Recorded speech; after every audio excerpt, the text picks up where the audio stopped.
오늘부터 부활절까지 4일에 걸쳐 1976년부터 2015년까지 고난주간과 부활절에 설교하신 은혜로운 말씀들을 묶어서 방송합니다.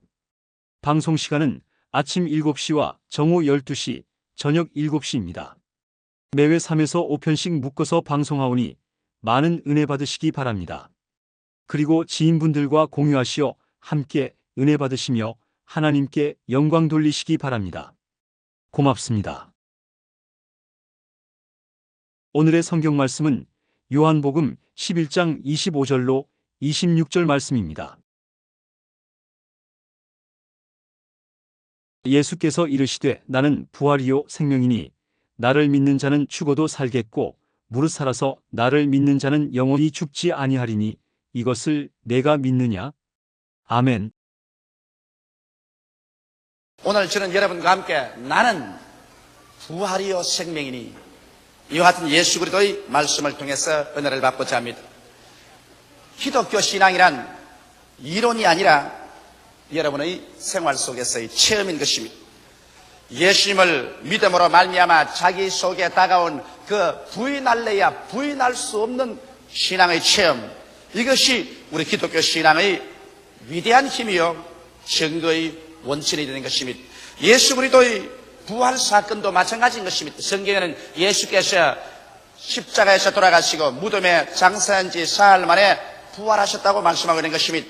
이것을 우리가 과학적으로, 역사적으로, 논리적으로 얼마든지 확실하게 증거할 수 있는 사실입니다. 그러나 그 무엇보다도 확실한 증거는 이 부활하신 예수께서 여러분과 나의 속에 들어와서 우리에게 위대한 부활의 체험을 주시고 계신다는 이 사실이 세상 누가 무엇라고 부정해도 그것에 굴복할 수 없는 확실한 증거가 되는 것입니다.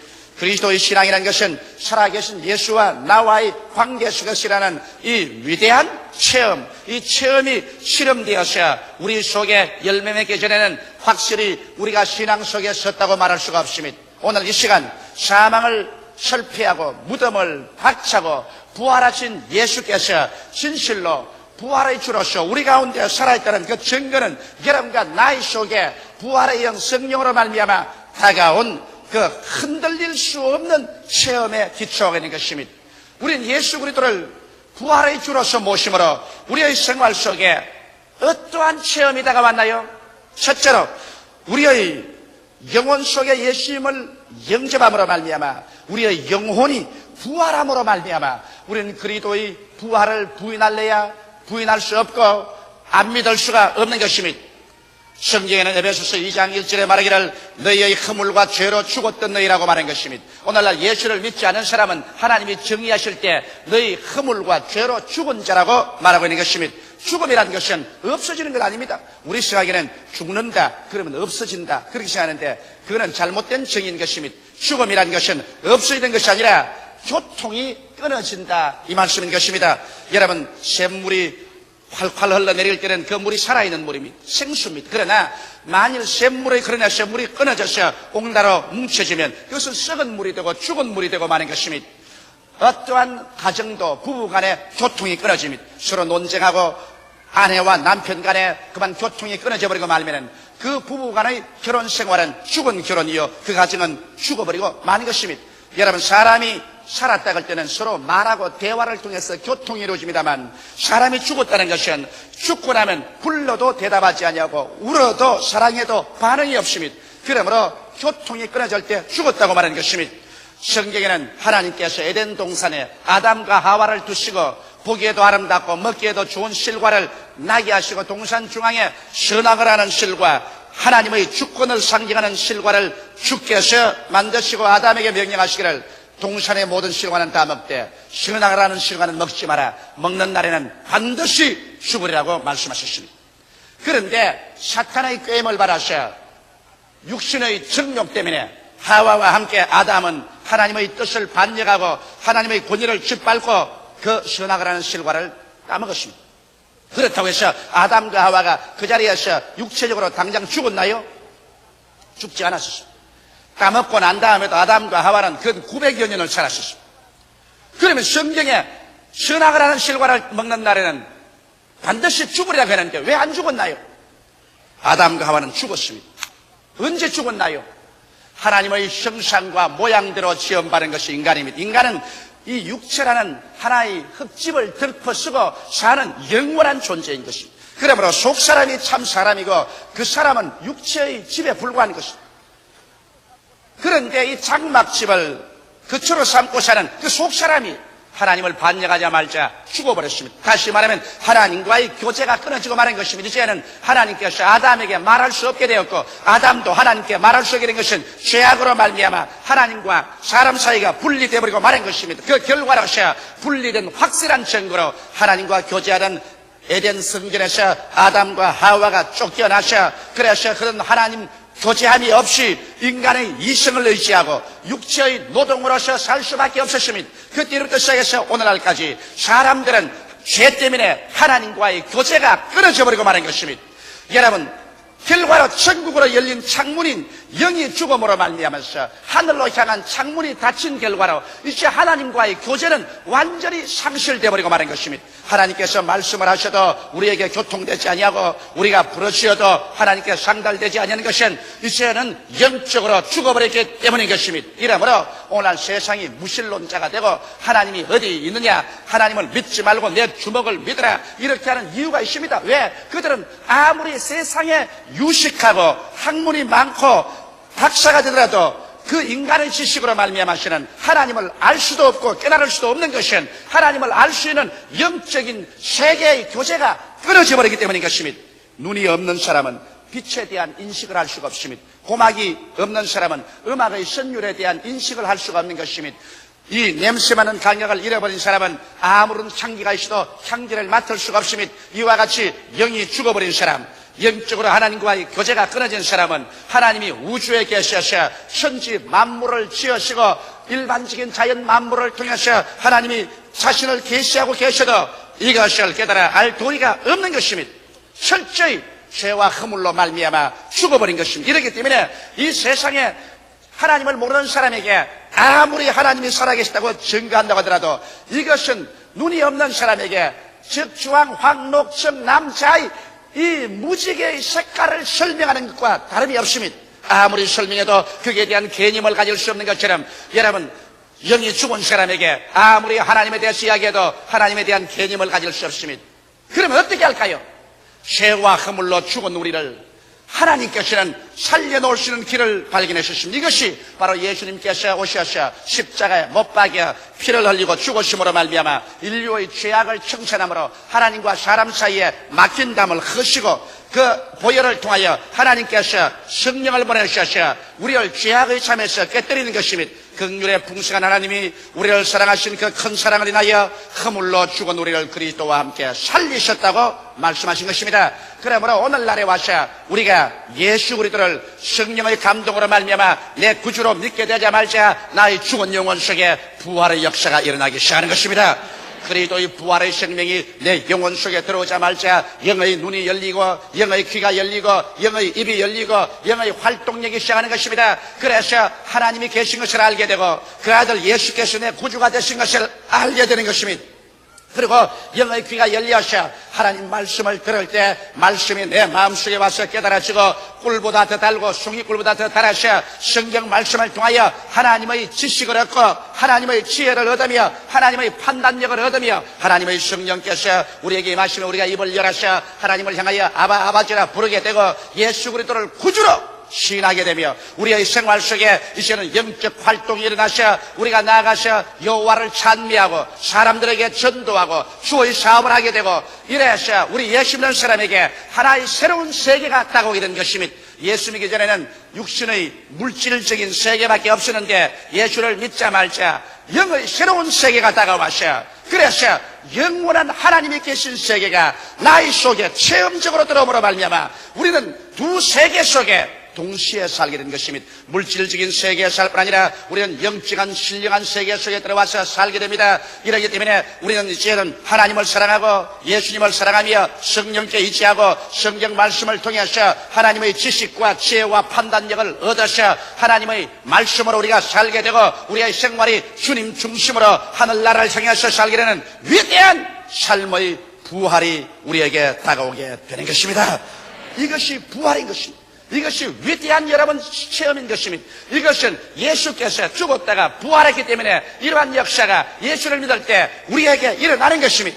둘째로 예수님을 우리가 구주로 모실 때 우리의 속에 양심의 부활이 다가오기 시작하는 것입니다. 사람이 짐승과 다른 것은 도덕적인 형상 때문인 것입니다. 여러분, 짐승들도 어느 정도의 지성을 가지고 있습니다. 또 지식도 있고 체험도 가지고 있습니다. 그러나 짐승이 사람보다 확실히 못한 것은 짐승 속에는 양심이 없습니다. 그러나 사람은 도덕적인 양심을 가지고 있습니다. 하늘에는 별, 지상에는 꽃, 사람의 마음에는 양심이라고 말한 것입니다. 이와 같은 양심이 있기 때문에 우리들은 이 세상에서 윤리도 지켜지고 도덕도 지켜지고 국가의 법도 지켜지는 것입니다. 그러나 인간이 타락하자마자 인간의 양심이 완전히 부패해져 버리고 말한 것입니다. 성경에는 보면 인간이 타락한 이후로 양심의 변화에 대해서 밝히 말하고 있습니다. 인간의 양심이 약한 양심이 되어버리고 말했다는 것입니다. 하나님과의 교제가 끊어지고 성령의 임재 없으시자 양심이 약해져 버리고 말한 것입니다. 그래서 양심의 소리가 힘이 없습니다. 육신의 정욕과 안목의 정욕과 이 세상의 자랑은 우는 사자와 같이 우리를 휘어잡고 죄악 가운데로 이끌어가는데 이것을 말릴 수 있는 양심의 소리는 약한 양심이 되어서 미세한 소리밖에 외치지 못합니다. 거기에다가 성경은 고린도전서 8장 7절에 보면 더러운 양심이 있습니다. 양심이 그만 죄악과 타협에 대해서 더러워져서 그래서 더러움에 익숙해졌습니다. 이제는 음란하고 방탕하고 추악한 곳에 들어가서 몸을 뒹굴고 살아도 양심에 거리낌이 없습니다. 더러운 양심이 되어버린 것입니다. 그 다음에는 성경 말씀 가운데 보면 역시 악한 양심이 있습니다. 악행을 심판치 못하는 양심입니다. 히브리서 10장 22절에 보면 양심이 악하게 되어서 이제는 아무리 악한 일을 해도 내 마음에서 양심이 일어나서 이거는 악하다, 이거는 못한다, 이러한 심판을 할 수 있는 힘을 잃어버리고 말한 것입니다. 거기에다가 더 나아가서 화인 맞은 양심이 있습니다. 디모데전서 4장 2절에 보면 완전히 감각이 마비되어서 이제는 양심이 있는 둥 없는 둥 하는 것입니다. 오늘날 세상에 사는 사람들은 모두 다 약한 양심, 더러운 양심, 악한 양심, 화인 맞은 양심 속에서 양심의 기능이 마비된 상황 속에서 살고 있는 것입니다. 이러기 때문에 이 세상에 이렇게도 전쟁과 전쟁 소문이 요란하고 음란하고 방탄하고 살인하고 시기하고 분노하고 질투하고 서로 조급하며 팔고 사며 이 세상이 살기가 고통스럽게 된 거, 윤리와 도덕이 땅에 떨어지고 말고 부패와 썩어짐이 홍수같이 몰아치는 것은 이것을 조정할 수 있는 인간의 양심의 기능이 마비되어 버리고 말하기 때문인 것입니다. 약한 양심, 더러운 양심, 악한 양심, 화인 맞은 양심을 가지고서 이 세상에 윤리와 도덕이 실천될 수 없습니다. 이러한 인간에게 예수 그리스도가 구주로 임재하고 부활하신 영 성령이 우리 속에 맞아 우리의 가슴 속에 놀라운 양심의 부활이 다가오는 것을 우리는 체험하게 되는 것입니다. 이 양심의 부활은 뭘까요? 성경에 보면 베드로전서 3장 21절에 선한 양심에 대해서 말하십니다. 오직 선한 양심이 하나님을 향하여 찾아가는 것이라. 예수님이 우리 가슴 속에 들어오자 이 양심이 선하게 변화되는 것입니다. 선한 양심이 되자 선한 양심은 우리를 끌어서 하나님께로 향하여 찾아갑니다. 우리의 손을 잡고서 하나님께로 나아가서 천지와 만물을 지으신 위대한 하나님 앞에 우리의 무릎을 꿇게 하는 그러한 인도자가 되어주는 것이요, 부활의 예수께서 우리 속에 들어오자마자 청결한 양심이 부활합니다. 죄의 더러움을 심판하는 청결한 양심이 부활해서 여러분과 내 마음을 회개하게 만들어주는 것입니다. 그래서 죄악의 모든 더러움에서 우리 자신을 씻고 정결하게 되는 이와 같은 역사가 일어나는 것입니다. 이것은 디모데후서 1장 3절에 분명하게 말하고 있습니다. 디모데전서 1장 19절에 보면 그 다음엔 착한 양심이 생겨납니다. 무법과 불의를 꾸짖고 믿음과 순종을 가져오는 착한 양심이 마음속에 부활해서 일어나는 것입니다. 선한 양심, 정결한 양심, 착한 양심이 우리 마음속에 부활해서 일어나면 이 양심의 위대한 능력을 통해서 우리들은 이제 하나님을 찾게 되고 그리고 회개하고 죄를 멀리하고 청결한 양심을 갖게 되고 착한 양심을 통해서 무법과 불의를 꾸짖고 믿음과 순종을 가져오며 윤리와 도덕을 따라서 살 수 있는 위대한 생명의 부활이 우리의 양심 속에 일어나게 되는 것입니다. 이렇기 때문에 오늘날 물질 만능의 세계 속에서 여러분 젊은 청년들, 오늘날 우리 중년에 이런 사람들, 노년들 누구를 알 것 없이 이 혼탁한 세상 속에서 개인이나 가정이나 사회나 국가가 잘 살려면 양심의 부활이 다가와야 되는 것입니다. 양심이 부활하지 아니하고는 아무리 지식을 많이 얻으면 교활하고 악한 지식을 가진 사람이 되고 마는 것입니다. 여러분, 양심의 부활이 없이 물질적으로 부흥하면 허랑, 방탕, 음란의 도가니가 되어버리고 마는 것입니다. 우리에게 필요한 것은 오늘날 위대한 양심의 부활이 오늘 지식의 팽창과 물질적인 부흥과 동행하지 아니하면 우리의 삶은 비참하게 되어버리고 마는 것입니다. 반드시 교육을 많이 받았다고 그 사람이 잘 사는 사람 되는 것 아닙니다. 그 나라가 물질적으로 부강하게 되었다고 위대한 나라, 잘 사는 나라가 되는 법이 없습니다. 위대한 양심의 부활이 없이 이러한 일은 일어날 수가 없는 것입니다.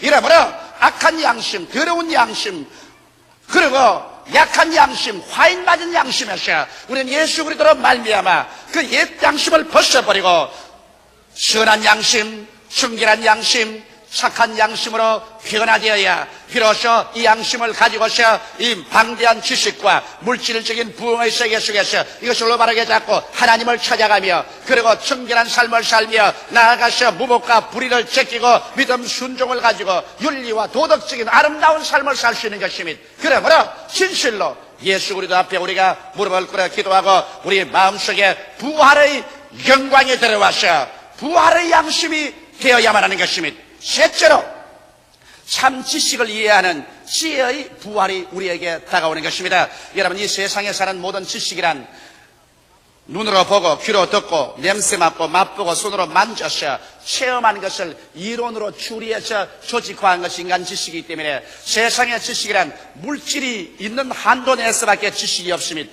그 이외에 물질 세계 저 건너편의 것은 모릅니다. 여러분, 성경 로마서 1장 22절 23절에 스스로 지혜 있다나 우준하게 되어 썩어지지 아니하는 하나님의 영광을 썩어질 사람과 금수와 버러지 현상의 우상으로 바꾸었다고 말하는 것입니다. 세상의 종교들이 이와 같이 살아계신 하나님의 영광을 못 보기 때문에 인간의 지식으로 말미암아 우상을 만들어서 우상을 섬기는 이 어리석음 속에 빠지는 것입니다. 그렇지 않으면 세상의 지혜라는 것은 고린도전서 1장 18절에 십자가의 도가 멸망하는 자들에게는 미련한 것이요 구원은 우리에게는 하나님의 능력이라고 말했는데 이 세상사한 지식으로서는 예수께서 하나님의 아들이신 것과 그 십자가에 죽었다가 부활한 것이 우리를 구원하는 하나님의 위대한 은총과 사랑이라는 것을 깨닫지 못하기 때문에 세상의 지혜나 지식은 멸망하는 지혜와 지식인 것입니다. 이 세상에 선생이 어디 있으며 변사가 어디 있으며 지혜 있는 자가 어디 있냐고 바울은 탄식했습니다. 사람의 지식으로서 사람의 지혜로서 하나님을 알지 못하므로 하나님은 지혜, 지식을 인간적인 것으로 멸하시고 전도의 어리석은 것으로 사람들을 구원하시기를 기뻐하신다고 말씀한 것입니다. 그러므로 오늘날 참 지식의 부활은 예수께서 우리의 구주된 것을 믿고서 부활한 예수를 우리의 가슴 속에 모시들 때 예수님으로 말미암아 이제는 계시적인 지식으로 우리에게 다가오는 것입니다. 부활한 예수님이 주시는 지식, 이것은 마태복음 11장 27절에 예수님이 친히 말씀하셨습니다. 내 아버지께서 모든 것을 내게 주셨으니 아버지 외에는 아들을 아는 자가 없고 아들과 또 아들 소원대로 계시를 받는 자 외에는 아버지를 아는 자가 없느니라. 이 세상에 아들과 아들의 소원대로 계시를 받지 않고는 아버지를 아는 자가 없습니다. 인간의 과학이나 철학이나 연구를 통해서 아버지를 알아요. 천만에요. 주는 그리스도시요 살아계신 하나님의 아들이라고 베드로가 고백할 때 예수께서 말씀하기를 바요나 시몬아 내가 보겠도다. 이것을 내게 알게 한 것은 혈과 육이 아니요 하늘에 계신 내 아버지가 알게 하시느니라고 말씀하신 것입니다. 이렇기 때문에 참 지식이란 여러분 성령으로 말미암아 우리에게 주신 계시적인 지식, 이것은 세월이 흘러가도 변하지 않냐고 역사가 변천해도 변하지 않습니다. 사람이 변해도 변하지 않습니다. 새하늘이 무너지고 이 땅이 꺼져도 1.1핵도 변하지 않은 이 진리의 말씀, 이 영생의 말씀은 성령께서 오셔야 우리에게 깨달아주는 것입니다. 성령은 바로 예수님의 부활의 영인 것입니다. 그리스도께서 부활하셔서 우리 속에 들어오심으로 말미암아 우리의 지식을, 우리의 지혜를 부활시켜서 그래서 감각적인 지식에서 영원한 계시적인 지식을 깨달아 알 수 있도록 일시적인 지식에서 영원한 지식을 얻을 수 있도록, 그리고 세상적인 지식에서 영원한 지식을 얻을 수 있도록 주님께서 이끌어주는 것입니다. 이러므로 오늘날 주님이 주신 그 위대한 은총으로 말미암아 우리는 참 지혜와 참 지식과 참 판단력을 얻어서 이 세상에 살 수 있습니다. 사람의 떡으로만 살 것이 아니요 하나님의 입으로 나오는 모든 말씀으로 살 것이라고 했는데, 하나님의 말씀은 바로 하나님의 지혜요, 하나님의 지식이요, 하나님의 판단력인 것입니다. 이러므로 우리가 사람이 하나님의 능력으로 살 수 있는 길이 바로 우리에게 열려진 것입니다. 참 지식을 이해하는 지혜의 부활, 이것은 예수께서 우리 속에 오므로 말미암아 우리가 체험하고도 남음이 있는 것입니다. 나는 놀라운 간증을 하나 읽었습니다. 우리 교회 자매님 한 분이 조카를 맡아놓았는데 4살짜리 조카를 아침밥 하다가 보니까 밖에 나가버렸습니다. 길거리에 나가서 이 조카를 어디서 할지 모릅니다. 차들이 댕기고 사람이 댕기는데, 그래서 너무 놀라서 그 조카를 잃어버렸으니 어떻게 합니까? 그만 밥하다가 말고 뛰쳐나갔습니다. 그래서 조카를 찾으려고 파출소에 들어가고 이리 뛰고 저리 뛰니 그 많은 사람 가운데 조카가 어디 있는지 어떻게 합니까? 그래서 그만 그 자리에 기도를 했습니다. 하나님, 이 조카를 내가 맡았는데 4살짜리 조카를 잊어버렸으니 이 말도 잘못하는 건 어떻게 합니까? 하나님이여 도와주셔서. 그러니까 성령께서 마음속에 이런 생각을 주셨습니다. 버스를 타고 가라, 버스를 타고 가라. 4살짜리 조카가 나갔는데 나는 버스 타고 어디로 가자 말입니까? 그러나 버스가 오기에 그걸 들렁 탔어요. 타고 버스 창문 밖을 내다보고 있으니까 버스가 덜컹덜컹 몇 정류장을 지나가면서 고려대학 앞을 지나가는데 청방위원회가 그 길거리에 4살짜리 조카가 걸어가고 있더랍니다. 걸어가고. 그래서 불이 나게 버스에서 내려서 그 조카를 찾았어요. 4살짜리 조카가 아침에 일어나서 자기 집에 간다고 정처 없이 걸어간 것이 고려대학 앞까지 걸어갔어요. 그걸 하나님 성령만이 아시지, 그걸 다른 데서 찾으시면 그 애를 잃어버리고 말할 것인데 버스를 타라 해서 버스 타고 가다가 애를 찾았어요. 이 놀라운 기적 아닙니까? 하나님의 지혜와 지식이 아닌 것입니까? 부활하신 그리스도가 우리와 같이 계시면 우리가 기도하고 믿고 생활할 때 하나님의 지혜, 하나님의 지식, 하나님의 판단력을 주시는 것입니다. 넷째로, 여러분, 우리는 육체적인 부활의 위대한 소망을 예수님의 부활을 통해서 얻을 수가 있는 것입니다. 성경에 보면 마지막 아담 예수님은 우리에게 살려주는 영이 되었다고 말하셨습니다. 고린도전서 15장 42절로 42절에 보면 죽은 자의 부활도 이와 같으니 썩을 것으로 심고 썩지 아니할 것으로 다시 살며, 욕된 것으로 심고 영광스러운 것으로 다시 살며, 약한 것으로 심고 강한 것으로 다시 살며, 육의 몸으로 심고 신령한 몸으로 다시 살아니 육의 몸이 있은즉 또한 신령한 몸이 있느니라 기록된 바, 첫사람 아담은 산영이 되었다는 것 같이 마지막 아담은 살려주는 영이 되었느니라.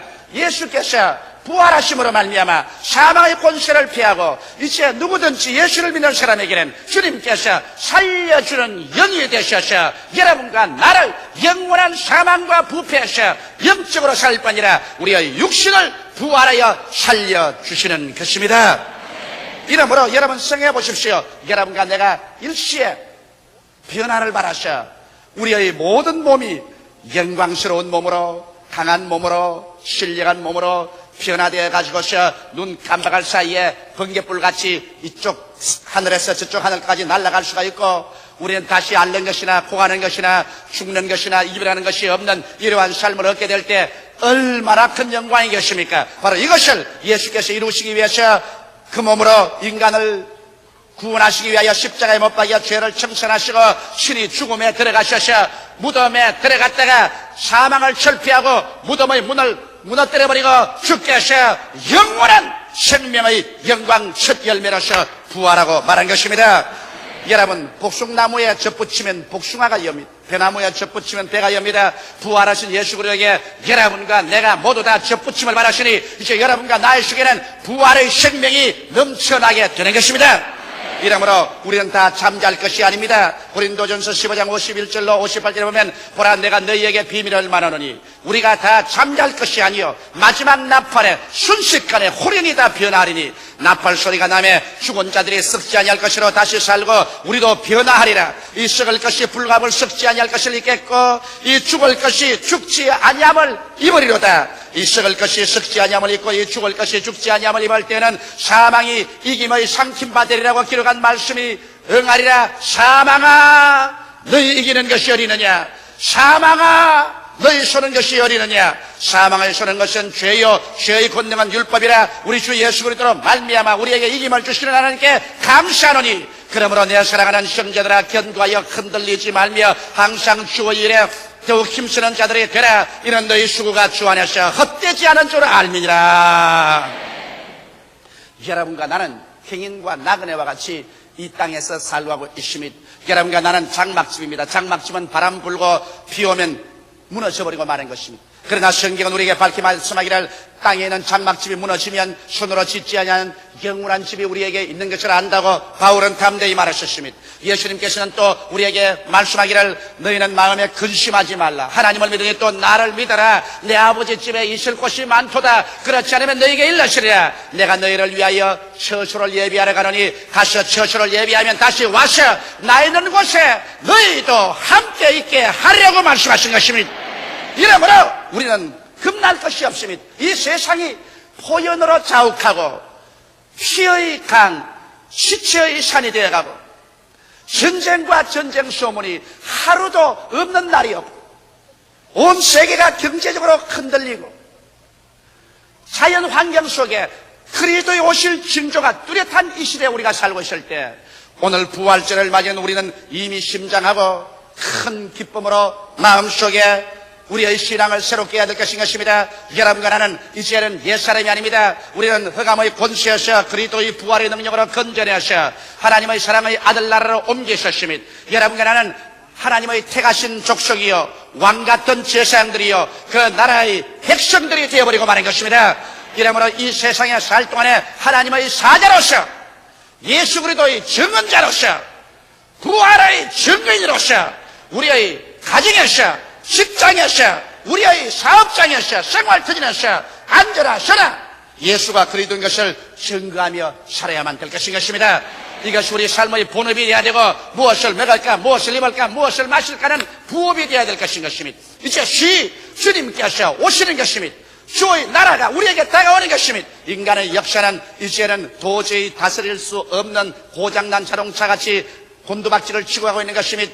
이 낡은 인간의 역사가 마지막 절망의 최에서 종말에 부딪혀버리고 새롭고 광명하고 찬란한 새로운 역사가 전개되어 오는 것입니다. 이 세계 속에 참여하기 위해서는 예수가 내 구주인 것을 믿어야 하고, 예수 그리스도의 부활한 영광을 받아들여서 여러분과 내 영혼이 부활하고, 양심이 부활하고, 우리의 지식이 부활하고, 우리의 육체가 부활하는 위대한 부활의 생명 속에 참여하게 될 때 여러분은 이 영광스러운 새로운 역사에 참여하게 되는 것입니다.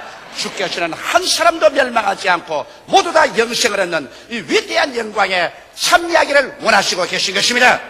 다 같이 고개숙여 기도드리겠습니다. 살아계신 하나님 우리 아버지, 예수께서 부활하셔서 사망을 철폐하시고 생명을 가져오게 되신 것을 감사합니다. 오늘 또 예수를 믿지 않은 사람이나 타락한 사람들은 자기 가슴 속에 사망의 무덤을 갖고 살고 있습니다. 죄악의 무덤, 질병의 무덤, 저주와 절망의 무덤, 죽음의 무덤, 절망의 무덤, 그 무덤 속에 살고 있습니다. 하나님 우리 아버지여 예수 이름으로 기도하오니 오늘 이 시간에 부활의 영광스러운 날에 모두 다 그 무덤에서 해방되어 나오게 도와주시옵소서. 나는 부활이요 생명이니 나를 믿는 자는 죽어도 살겠고 살아서 나를 믿는 자는 영원히 죽지 아니하려는 주의 영광을 받아들이게 하여 주시옵소서. 오 우리 아버지 하나님이 예수를 믿는 우리들은 우리 속에 영혼이 부활하고, 양심이 부활하고, 지식이 부활하고, 육체가 부활해서 부활의 사람이 된 것을 다시 한번 확정하고, 이 부활의 생명 속에서 그리스도의 모습을 더욱 닮아가는 우리들이 되게 하여 주옵소서. 예수님 이름 받들어 기도드리옵나이다. 아멘. 오늘의 성경 말씀은 요한복음 1장 18절 말씀입니다. 본래 하나님을 본 사람이 없으되 아버지 품속에 있는 독생하신 하나님이 나타내셨느니라. 아멘. 저는 여러분과 함께 오늘 최초의 질문, 최종의 해답이라는 제목으로 하나님 말씀을 나누고자 합니다. 우리 하나님은 원래부터 무엇이든지 예배하시는 하나님인 것입니다. 하나님은 예배하지 아니하시고 일을 하시는 법이 없습니다. 이렇기 때문에 아담과 하와 인류의 조상을 짓기 전에 하나님은 이미 천지와 만물을 하나도 남김없이 예비해 놓으셨습니다.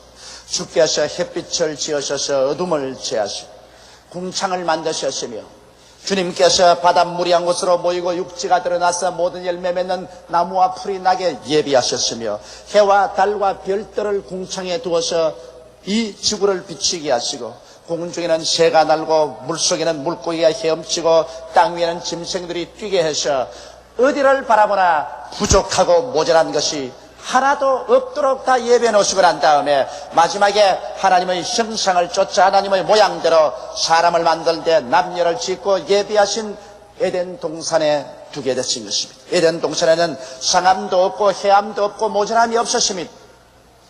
하나님께서는 예비하는 하나님이신 것입니다. 그런데 아담과 하와가 이 하나님을 반역한 것입니다. 하나님은 여러분 우리 위해서 무엇인지 예비하시지만 그러나 그 가운데 인간은 하나님의 주권을 인정하고 살기를 하나님이 원하시는 것입니다. 그런데 에덴 동산에 하나님의 주권의 상징인 선악과를 두시고 모든 동산의 열매는 다 먹되 선악의 아는 실과는 먹지 마라. 먹는 날에는 반드시 죽으리라고 했는데 사탄의 꾀임에 빠져서 하나님의 주권을 짓밟아버리고 금단의 열매를 따먹고 하나님을 반역하고 하나님의 영광이 떠나가자 벌거벗은 수치를 참지 못해서 그들은 나무 뒤에 숨고 말한 것입니다. 그럴 때 하나님께서 찾아오셔서 아담을 부르셨습니다. 아담아, 아담아, 내가 어디 있느냐? 전지전능 무소부지하신 하나님께서 아담이 숨은 장소를 몰라서 아담을 불러서 계십니다. 그러진 않습니다. 아담아 내가 어디냐는 것은 하나님을 반역하고 난 다음에 내 처지가 어떻게 된 것을 아느냐? 네가 있는 처지가 지금 어디냐? 이것을 물으신 것입니다. 하나님을 반역한 사람의 처지는 말로서 형언할 수 없는 처참한 자리에 떨어진 것입니다. 아담과 함께 그 인류들은 모두 다 하나님을 반역한 후손으로서 아담이 떨어진 그 처참한 처지에 처했습니다. 오늘 하나님께서 여러분 아담과 그 후손 우리에게 똑같은 질문을 던지고 있습니다. 아담아, 내가 어디에 있느냐? 여러분은 지금 어디에 있습니까? 아담이 하나님 앞에 대답했다면 그는 두말할 것 없이 하나님이여 나는 죄 가운데 떨어졌었습니다. 저는 죄 가운데 있습니다. 하나님과 나와 분리되었고 죄로 말미암아 사망이 내게 다가왔었습니다. 이제 나는 얼굴을 들고 하나님 앞에 설 수가 없습니다. 내 영혼은 죽어버렸었습니다. 나는 이제 하나님을 알 수가 없습니다. 버림받아버리고 말았었습니다. 그렇게 대답하고 말 것입니다. 오늘 아담의 후예는 똑같은 그러한 처지에 놓여 있습니다. 우리는 오늘 문명이 발달됐다고 말합니다. 과학적인 이기가 우리 손에 잔뜩 들려서 편하게 산다고 말합니다. 그러나 인간들은 하나님을 알지 못합니다. 하나님께 버림을 당했었습니다. 이 세상에서 육신의 정욕, 안목의 정욕이 세상 자랑의 포로가 되었었습니다. 죄악으로 말미암아 영도 마음도 몸도 생활도 부패하고 썩어져 갑니다. 인간은 스스로 자멸의 무기를 잔뜩 쌓아놓았었습니다. 인간 생활 속에 버림받은 자의 마음속에 생겨난 독버섯 같은 공포와 불안과 미움이 꽉 들어차서 인간은 언제 멸망의 묘혈을 팔지 모릅니다. 이런 처절한 절망에 놓여 있습니다. 아담아, 내가 어디에 있느냐? 죄악의 절망 가운데 있습니다. 이 대답밖에 할 것이 없습니다. 그것뿐인가요? 아담은 그보다 더 비참한 자리에 또 들어있습니다. 아담아, 내가 어디 있느냐? 나는 하나님과 원수된 자리에 들어있습니다. 그렇게 대답할 수밖에 없습니다. 세상 사람하고 원수되어서도 살지 못해요. 부부간에 원수되어서도 마음에 불안해서 살 수가 없고 부모 형제간에 원수되어서도 살 수가 없는데 천지를 지은 하나님과 원수가 되어서 이 땅에서 머리를 하늘로 두고 평안하게 살 수가 있어요? 성경 말하기를 대개 악인에게는 그 마음에 평강이 없나니라고 말하고 있는 것입니다. 사람들의 마음속에 오늘날 진실로 의와 평강과 희락이 없는 것은 하나님과 원수가 되어 살기 때문인 것입니다. 아담이 타락하자마자 하나님과 그런 원수 되었었습니다. 하나님의 영광은 떠나가고 성령은 떠나가셨습니다. 하나님과 원수 되어서 인간은 극단적인 고독 속에 떨어져 버리고 말한 것입니다. 소외되고 버림을 당하고 이제 인간은 자기 스스로의 힘으로 살아갈 수밖에 없는 처지에 놓인 것입니다. 아담 이후 아담의 후손들 회개하고 예수를 믿지 않은 사람들, 하나님께 버림받은 사람들은 모두 다 이와 같은 절대적인 절망 속에 살고 있습니다. 그 원수된 상황 속에서 그 육신의 장막집을 벗어버리게 될 때 인간이 갈 곳은 어디입니까? 영원한 우주 속에서 하나님께 버림받고 영원한 불타는 지옥으로 떨어질 수밖에 없지 않습니까? 내 인생이 무엇이냐? 잠시 있다 사라지는 안개니라. 내일 일을 자랑치 말라. 오늘 내게 어떠한 일이 일어날지 알지 못한다고 말하는데, 그 말대로 사람이 살면 70이요 간결하면 80이 지나도 인간은 그 육신의 장막집을 벗어버리고 영원한 절망으로 떨어질 수밖에 없는 운명에 처해 있는 것입니다. 아담아, 내가 어디 있느냐? 나는 하나님을 원수로 삼고 사는 자리에 떨어졌습니다고 말할 수밖에 없지요. 아담아, 내가 어디 있느냐? 그는 또다시 대답할 수밖에 없습니다. 나는 이제 질병 가운데 있습니다. 너는 흙이니 흙으로 돌아가라는 하나님의 심판을 받으셨습니다. 이제 육신은 늙어지고 육신은 사람으로서 치료할 수 없는 질병들로서 찢기고 썩어져 갑니다. 나는 육신의 죽음 가운데 있습니다. 나만 죽음 가운데 있는 것이 아니라 꽃은 시들고 있습니다. 나무 잎사귀는 떨어지고 있습니다. 풀은 죽어가고 새들은 노래하다가 나무가지에서 떨어져 죽고 짐승들은 뛰고 있다가 죽어 썩어져 가고 있습니다. 사망 속에 와 있습니다. 하나님을 반역하고 나는 지금 죽음 가운데 와 있습니다. 이렇게 대답할 수밖에 없습니다. 문명이 아무리 발달되어도 우리 주위에는 죽음이 꽉 들어차 있습니다. 죽음을 안 보려고 아무리 고개를 돌이켜도 역시 꽃은 시들고 풀은 시듭니다. 새들은 노래하다가 나무가지에서 떨어져 죽고 짐승들도 죽고 사랑하는 부모 형제도 통곡하는 가족들을 뒤에 두고 관 속에 들어가 북망상천으로 가고 있는 것입니다. 아담아, 내가 어디 있느냐? 그는 거기에 더 보태어서 저주 안에 있습니다. 이제는 어디를 보나 가시가 납니다. 어디를 보나 응급기가 납니다. 이마에 땀이 흘려야 먹고 삽니다. 일생을 먹고 살기에 너무나 급급해서 발부둥을 치고 있습니다. 이 세상에 사람이 태어나서 죽을 때까지 무엇을 먹을까, 무엇을 입을까, 무엇을 마실까 염려하지 않고 사는 사람이 누가 있는 것입니까? 저주를 받아서 인간은 이제 자기가 스스로 자기를 위해서 예비하지 아니할 수가 없습니다. 원래는 하나님께서 우리를 위해서 다 예비해 놓은 세상에서 하나님을 신뢰하고 하나님을 사랑하고 살면 되었는데, 하나님을 반역한 인간은 자기 스스로 예비하지 아니할 수가 없는 것입니다. 그러므로 오늘날 여러분과 나의 생활 속에 어느 것을 들여다봐도 저주가 꽉 들어차 있는 것입니다. 그런 저주 아래 있습니다. 아담아, 너는 어디에 있느냐? 예, 나는 영원한 멸망 중에 있습니다. 이제는 소망이 없습니다. 그렇게 대답할 수밖에 없습니다. 어디서 와서 왜 살며 어디로 가는지 길을 잃어버리고 말았었습니다. 살아가는 이유와 목적과 가치를 상실했었습니다. 그냥 동물적으로 살다가 영원한 멸망으로 떨어질 수밖에 없습니다.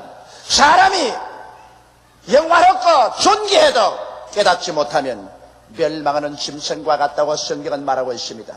이와 같은 상황 속에 아담이 떨어졌고 그 후손이 떨어졌습니다. 사람은 이 문제를 해결해보기 위해서 그들은 공산주의도 해보고 민주주의도 해보고 독재주의도 해보고 전제주의도 해보고 과학도 발전시켜보고 철학자가 해답을 내보려고 하고 심리학자가 여러 가지 해답을 제시했지만 인간은 오늘날 6천년 동안 조금도 나아지지 않았었습니다. 인간은 여전히 절망과 슬픔을 벗어나지 못하고 있습니다. 누가 여기에 대한 대답을 제시할 수 있습니까? 아담아, 내가 어디 있냐 했을 때 거기에서 아담이 나는 죄악 가운데 하나님과 원수된 가운데 떨어졌었습니다. 나는 질병과 썩어짐의 종노릇하고 나는 저주에 내어 던져졌으며 나는 영원한 멸망 중에 서 있습니다. 나는 해답이 없습니다. 문제를 해결할 수 없습니다고 탄식할 수밖에 없는 이 대답에 하나님께서만이 대답을 주실 수가 있습니다. 하나님 비로소 지금부터 2000년 전에 이 인류의 문제에 대답을 주기로 결심하셨습니다. 하나님이 세상을 이처럼 사랑하사 독생자를 주셨으니 누구든지 저를 믿으면 멸망하지 않고 영생을 얻으리라. 참 하나님 예수께서 참 사람을 몸을 입고서 이 세상에 오셨습니다. 그는 이 세상에 33년 동안 사시면서 인간에 대한 하나님의 그 지고하신 뜻을 보여주시고 인간의 문제에 대한 근원적인 최종적인 대답을 주기 위해서 스스로 자원해서 십자가에 올라가셨습니다. 죄 없는 자가 죄 있는 자로 불의하지 않은 자가 불의한 자로 변모해서 인간의 죄악을 걸머지고 십자가에 올라가신 것입니다. 이사야는 예수님 오시기 600년 전에 이미 이 사실을 보고 외쳐 말하기를 제가 찔리면 우리 허물을 인하며 제가 상하면 우리 죄악을 인함이라. 제가 징계를 받음으로 우리가 평화를 누리고 제가 채찍에 맞음으로 우리가 나음을 입었도다. 우리는 다 어린 양같이 그릇 행하여 각기 제 길로 갈 거늘 여호와께서 우리 무리의 죄악을 저에게 담당시겠다고 외친 것입니다. 예수님께서 여러분과 나를 대신해서 십자가에 올라가 몸짓고 피를 흘리심으로 말미암아 인류에게 던져진 이 영원한 하나님의 질문에 대한 최종적이고 확실한 대답을 주신 것입니다. 이러므로 예수께서 마지막으로 내가 다 이루었다 외쳤었을 때 인류에 대한 대답은 거기에서 해결되어 버리고 말한 것입니다. 예수님께서 대답하신 대답은 무엇일까요? 바로 아담에게 하나님이 질문한 그 대답, 여러분과 나에게 대한 질문한 그 대답이 예수 그리스도의 죽었다가 부활하심으로 나타난 것입니다. 이제 여러분 아담의 후손인 여러분과 나를 향하셔 하나님께서 또다시 질문하신다면 뭐라고 대답하시겠습니까? 아담아, 내가 어디 있느냐? 조용기, 내가 어디 있느냐? 너는 어디에 있느냐? 지금 내가 어디에 있느냐? 질문할 때 여러분과 나는 옛 우리 조상 아담과 같은 절망적인 대답을 하겠어요? 그렇지 않을 것입니다. 나는 이렇게 대답할 수 있습니다. 하나님이여, 나는 예수 그리스도 안에서 용서를 받고 의로움을 받은 자리에 와 있습니다. 이 얼마나 놀랍습니까? 이제는 죄악은 사라졌었습니다. 나의 과거의 죄와 현재의 죄와 미래의 모든 죄가 예수 그리스도의 십자가의 보배로운 피로 말미암아 다 청산되어 버리고 마는 것입니다. 의로운 행위라고 한 적이 없는 나에게 예수 그리스도의 공로로 말미암아 하나님께서 의롭다고 해서 죄를 한 번도 안 지은 사람처럼 취급해 주시고 하나님 앞에 조금도 부끄러움이 없는 자격을 가지고 가슴을 펴고 서며 마귀가 추워라도 참수할 수 없는 그러한 자리에 세워주신 것입니다. 오직 믿음으로 말미암아 죄를 지었음에도 불구하고 못났음에도 불구하고 버림을 받아야 마땅함에도 불구하고 죄 있는 그대로 못난 그대로 회개하고 돌아서면 주님께서 오늘 이 시간에 용서와 의의 자리에 세워주신 것입니다. 이러므로 여러분과 나는 이제 버림받지 않았었습니다. 외롭지 않습니다. 이제는 그리스도 안에 들어와 있게 되고 하나님 앞에 하나님의 자녀가 되어 설 수 있게 된 것입니다. 아담아, 내가 어디 있느냐? 또다시 질문할 때 하나님이여, 나는 이제 하나님과 화목한 가운데 있습니다. 옛날에 원수 가운데 있었지만은 그리스도 안에서 하나님께서 원수된 것을 다 제하시고 하나님의 손을 잡으시고 우리의 손을 잡고 그 피로 하나 되게 만들어 주셨습니다. 이제 하나님은 우리의 아버지가 되시고 우리는 하나님의 친자녀가 되고 하나님의 성령이 우리 속에 들어와서 우리로 하여금 하나님을 향하여 아버지라고 부르게 된 것입니다. 여러분 아무거나 바라보고 아버지라고 부르지 않습니다. 자기의 생명의 전달자를 보고 아버지라고 합니다. 이 세상에 수많은 남자가 많지만은 내 아버지는 하나밖에 없습니다. 우리가 하나님을 향해서 아버지라고 말하는 것은 하나님께서 예수를 통해서 여러분과 나를 낳아주셨기 때문인 것입니다. 여러분과 나의 속에 우리가 하나님의 생명인 영생을 받아들인 것입니다. 이제는 여러분과 내가 육에 속한 사람이 아니요 신령한 사람들인 것입니다. 옛날엔 영혼이 죽었더니 예수로 말미암아 이제는 하나님과 화목을 이루어서 영생을 얻었었습니다. 하나님의 신의 성품에 참여하셨습니다. 그러므로 모두 다 여러분과 나는 예수 안에서 적은 하나님들이 되어버린 것입니다. 이제 하나님이 우리 안에, 우리가 하나님 안에 들어가서 하나님을 향하여 아버지라고 부를 수가 있게 된 것입니다. 하나님께서 여러분의 삶의 자원이 되고 여러분과 나의 삶의 근원이 될 수가 있게 된 것입니다. 이렇기 때문에 오늘날 이제 우리는 하나님을 향해서 가슴을 펴고 기도할 수 있습니다. 화목되지 않았을 때는 대화가 없었는데 하나님과 우리와의 대화를 이룰 수가 있습니다. 제가 이번 몽고메리에 가니까 미국 각지에서 구름대같이 대표들이 모여왔었습니다. 알라바마의 주 지사가 일주일 동안 알라바마 주의 기도 주간으로 선포를 해주었습니다. 그러고 난 다음에 그들이 우리 미국 전국이 기도하는 나라가 되자는 그러한 목표로서 보였는데 내가 놀란 것은 미국의 카리스마지에서 발표한 것을 보니까 평균 미국 신자들이 하루에 얼마나 기도하느냐 60초 기도하고 미국 목사들이 하루에 얼마나 기도하느냐 90초 기도해요. 여러분 60초 기도하고 90초 기도해서 하늘문이 열리고 성령이 역사할 것을 기대하는 것은 모래밭에 가서 장미꽃을 기대하는 것보다 더 힘든 것입니다. 그런데 그들이 와서 내세운 제안이 무엇이냐면 온 미국 성도들이 하루에 15분씩 기도하기로 하자. 그래서 내가 강단에서 말했습니다. 세상에 성경 어디에 하루에 15분씩 기도하는 건 어디 있느냐? 누가 하루에 15분씩 기도하라고 만들었냐? 왜 하나님 말씀대로 하지 않느냐? 겟세마네 동산에서 예수께서 마지막 십자가 짊어지기 전에 그 땀이 변하여 피가 될도록 기도할 때 1시간 기도했다.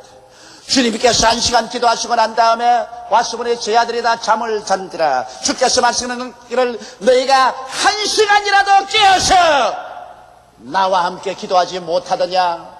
시험에 달지 않게 깨어서 기도하라. 마음은 온이로되 육신이 약하다고 탄식하신 것입니다. 성경에 주님께서 우리가 시험에 들지 않기 위해서 기도하는 것은 1시간 깨어서 기도하라고 말한 것입니다.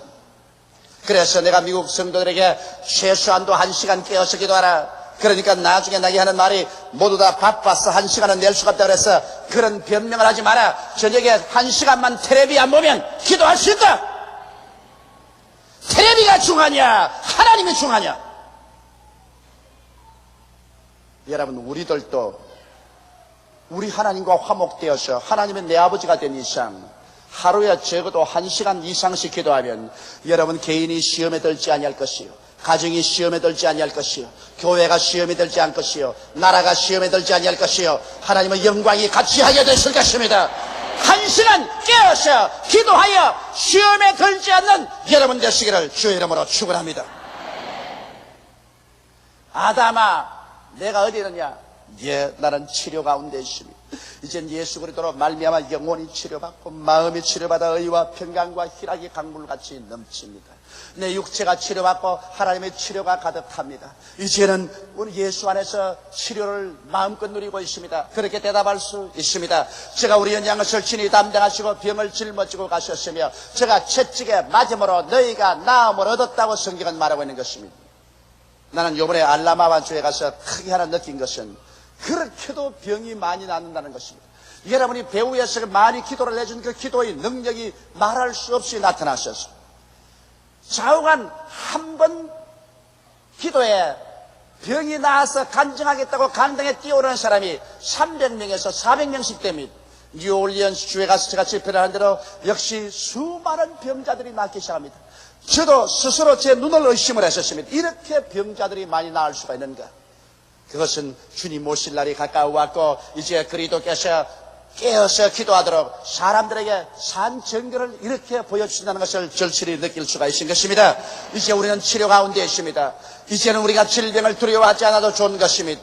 아담아, 내가 어렸냐고 또다시 질문한다면 이제는 나는 담대하게 말할 수 있습니다. 주여, 나는 가시와 은긋기에서 벗어났습니다.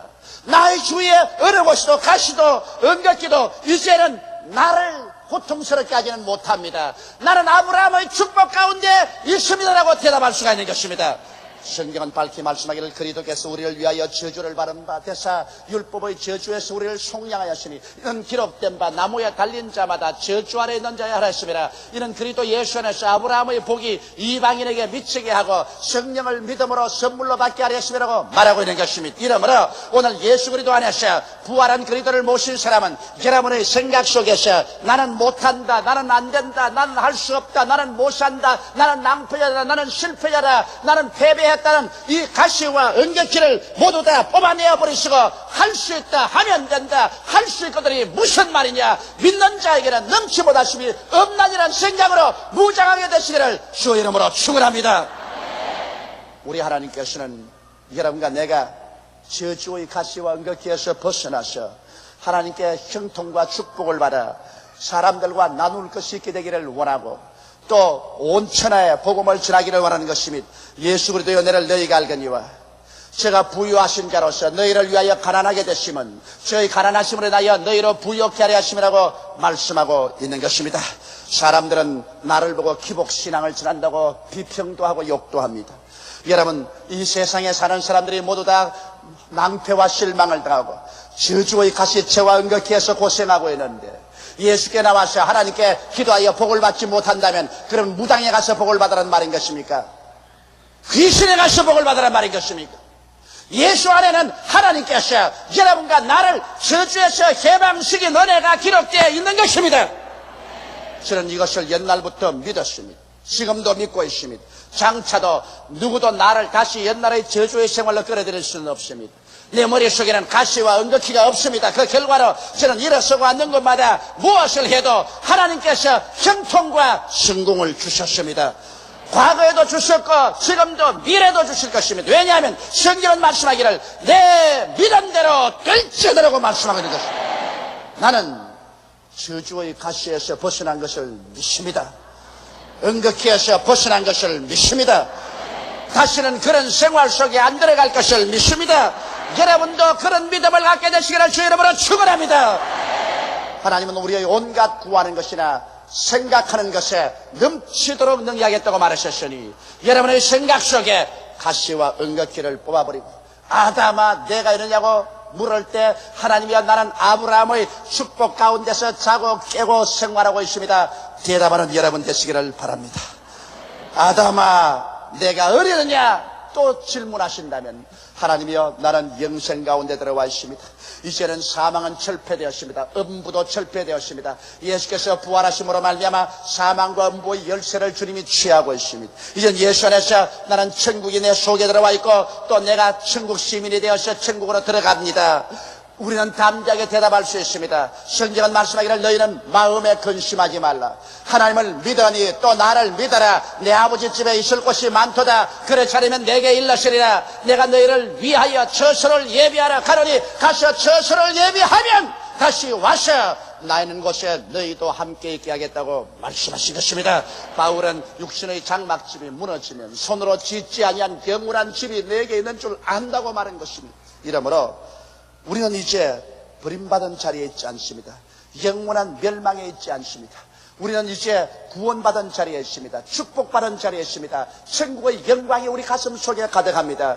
여러분과 내가 얼마 있지 아니하면 주님 재림할 때 주와 함께 만나게 됩니다. 주께서 호령과 천사장의 고함과 하나님의 나팔로 신이 하늘로 쫓아 강림하실 때 주 안에서 죽은 자가 먼저 일어나고 살아남은 우리들이 변화받을 것입니다. 약한 몸이 강한 몸으로, 추한 몸이 영화로운 몸으로, 썩을 몸이 영원히 살 몸으로, 육의 몸이 신령한 몸으로 다 변화되어 주와 함께 영원히 이 우주를 상속받아 천국에서 살게 된 날이 다가오게 되는 것입니다. 그러므로 이제는 우리들은 그리스도의 품 안에 영원한 천국 안에 있게 된 것입니다. 이것이 바로 그리스도가 우리에게 주신 부활의 선물인 것입니다.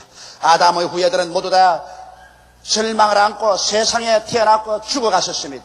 인간은 아무도 아담아 내가 어디 있냐는 질문에 대답할 수 없었지만은 우리는 예수 그리스도 안에서 이제는 그 질문을 능히 다 대답하게 된 것입니다. 우리는 예수 안에서 오중복음과 삼박자 축복을 가지고 살 수 있는 자리에 들어서게 된 것입니다. 인간은 태어날 때부터 하나님의 낯을 피하여 도망자 늘 쫓기며 살아왔습니다만 이제는 부활한 예수 그리스도와 함께 생명의 자리에 들어선 우리들은 쫓기지가 않습니다. 인간은 불안하고 두려웠으며 언제나 벌거벗은 부끄러움 열등의식 속에서 버림받은 심정이었습니다. 그러나 이제는 쫓기지 않습니다. 버림받지 않습니다. 믿음, 소망, 사랑이 넘치는 자리에 우리는 앉아서 있는 것입니다. 예수님 안에서 영원한 삶의 처소가 여러분과 나의 것이 되었기 때문인 것입니다. 이렇기 때문에 예수님께서 말씀하기를 너희는 마음에 근심하지 말라고 말합니다. 내 하나님을 믿으니 또 나를 한번 믿어보라고 말씀하시는 것입니다. 예수 안에서 오늘 이 시간에 우리는 우리 자신에게 대답하십시다. 마귀에게 대답하십시다. 우리는 하나님 앞에 대답하십시다. 아담아 내가 어디에 있느냐? 나는 용서받고 의로움을 얻은 자리에 있습니다. 어디에 있느냐? 화목을 얻고 성령이 내 속에 들어왔고 하나님과 교통하는 자리에 와 있습니다. 어디에 있느냐? 치료받고 생명으로 넘치는 자리에 와 있습니다. 어디에 있느냐? 저주의 가시와 은거키에서 해방되어 축복의 자리에 있습니다. 어디에 있느냐? 영원 천국이 내 마음에 들어와 있고 나의 생명이 하늘의 생명책에 기록된 자리에 들어와 있습니다. 이러한 담대한 신앙 고백을 하게 되시기를 주의 이름으로 축원합니다. 다 같이 고개 숙여 기도드리겠습니다. 만군의 야훼 우리 아버지 하나님이여, 누구든지 그리스도 안에 있으면 새로운 피조물이라. 이전 것은 지나갔으니 보라 새 것이 되었다고 성경은 말하고 있습니다. 아버지여, 옛 아담에서 우리 다 죽고 절망에 처했는데 마지막 아담 예수 안에서 우리들은 영원한 하나님의 질문에 대한 영원한 대답을 얻었음을 감사하옵나이다. 이제는 어디서 와서 왜 삶이 어디로 가는지를 압니다. 하나님 아버지, 내가 어떠한 사람이며 어떠한 자리에 있는 것을 알기 때문에 그 자리에 들어가지 않을 때 담대하게 그 자리를 찾을 수가 있습니다. 죄가 오면 물리칠 수가 있습니다. 이제는 하나님과 원수된 자리로 마귀가 끌고 가려고 해도 우리는 그게 순응하지 않습니다. 질병은 예수 이름으로 물리치고 치료와 생명을 심신에 받아들입니다. 우리는 저주의 가시체와 은각기를 보고 절망하지 않습니다. 우리는 이것을 이겼기 때문인 것입니다. 죽음도 우리는 두려워하지 않은 것은 사망아 너희 쏘는 것이 어디 있느냐, 사망아 너희 이기는 것이 어디냐고 외친 바울의 외침처럼 우리들은 사망에서 생명으로 옮겨버리고 말았습니다. 하나님 아버지여, 오늘 20세기 말에 예수 믿는 사람들이 예수 안에서 어떠한 사람이 된 것을 알게 되게 도와주시옵소서. 그울을 보고 자기 얼굴을 깨끗이 아는 것처럼 말씀을 통하여 자기가 어떠한 사람이 된 것을 알고 오중복음과 삼박자 축복 속에서 오늘날 새로 지음받은 사람으로 담대한 승리자로서의 인생을 살고 부활의 영광을 나타내게 하여 주옵소서. 예수님 이름 받들어 기도하옵나이다. 아멘. 오늘 은혜 받으실 하나님 말씀은 누가복음 9장 28절로 36절 말씀입니다. 이 말씀을 하신 후 8일쯤 되어 예수께서 베드로와 요한과 야고보를 데리고 기도하러 산에 올라가사 기도하실 때에 용모가 변화되고 그 옷이 휘어져 광채가 나더라. 문득 두 사람이 예수와 함께 말하니 이는 모세와 엘리야라. 영광 중에 나타나서 장차 예수께서 예루살렘에서 별세하실 것을 말할세. 베드로와 및 함께 있는 자들이 깊이 졸다가 온전히 깨어나 예수의 영광과 및 함께 선 두 사람을 보더니 두 사람이 떠날 때에 베드로가 예수께 여짜오되 주여, 우리가 여기 있는 것이 좋사오니 우리가 초막셋을 짓되 하나는 주를 위하여 하나는 모세를 위하여 하나는 엘리야를 위하여 하사이다 하되 자기가 하는 말을 자기도 알지 못하더라. 이 말 할 즈음에 구름이 와서 그들을 덮는지라. 구름 속으로 들어갈 때에 그들이 무서워하더니 구름 속에서 소리가 나서 이르되 이는 나의 이 아들 곧 택함을 받은 자니 너희는 그의 말을 들으라 하고 소리가 그침에 오직 예수만 보이더라. 제 아들이 잠잠하여 그 본 것을 무엇인지 그때에는 아무에게도 이르지 아니하니라. 아멘.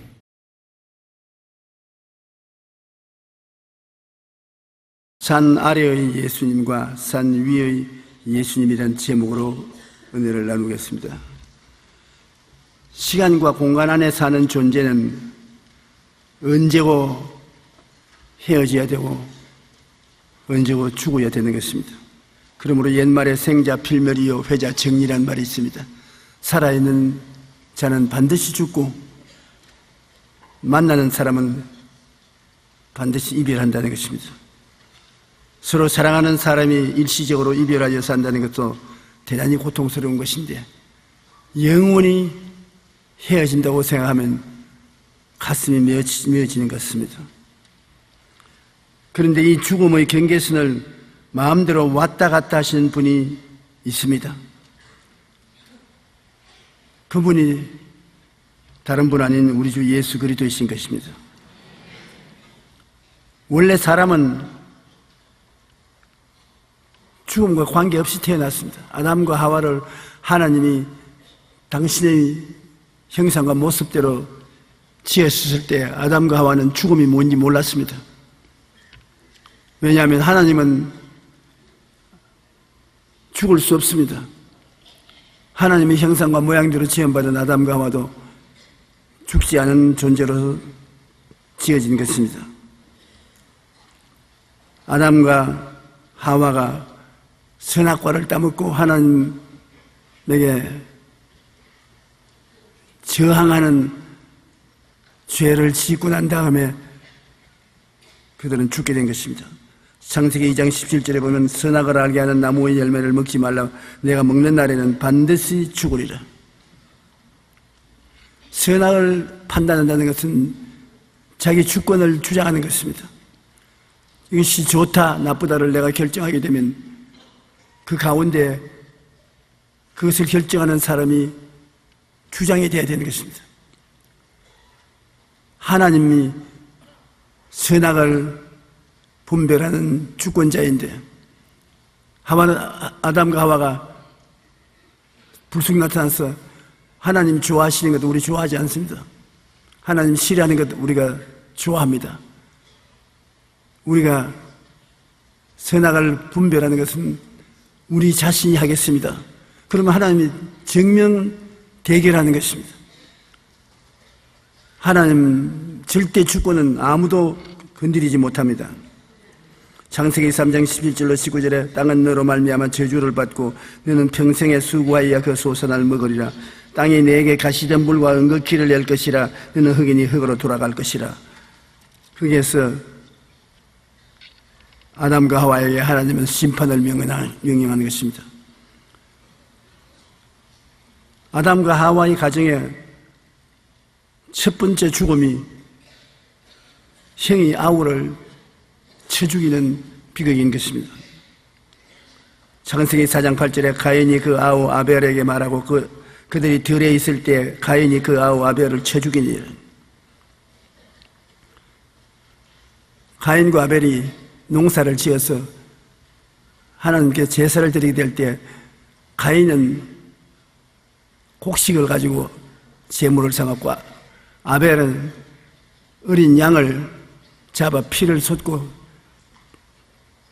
태워서 제사를 드린 것입니다. 하나님은 어린 양을 잡아서 제사를 드리라고 누누이 말씀을 하셨을 것입니다. 근데 그러지 않고 자기가 좋다고 생각하는 대로 곡식을 거두어서 제물로 드리는 가인은 제물을 용납받지 못했습니다. 그러나 가인은 용납받지 못했는데 동생 아벨은 하나님이 칭찬하시고 그 어린 양을 잡아 피를 흘리고 불로 태워 제물 드리는 것을 용납했습니다. 그래서 가인이 화가 나서 덜해서 동생을 쳐 죽이는 것입니다. 그게 인류 역사상 첫 살인인 것입니다. 요한복음 10장 10절에 보면 도둑이 오는 것은 도적질하고 죽이고 멸망시키는 것뿐이라고 말한 것입니다. 로마서 5장 12절에 산 사람으로 말미암아 죄가 세상에 들어오고 죄로 말미암아 사망이 들어왔나니 이와 같이 모든 사람이 죄를 지었으므로 사망이 모든 사람에게 이르렀느니라. 그러므로 아담과 하와 후손들은 태어날 때부터 죄를 유전받아 태어나고 죄 없는 사람은 한 사람도 없게 되는 것입니다. 그리고 죄의 값은 사망이라고 했었습니다. 죄로 인해 세상에 들어온 죽음은 마귀의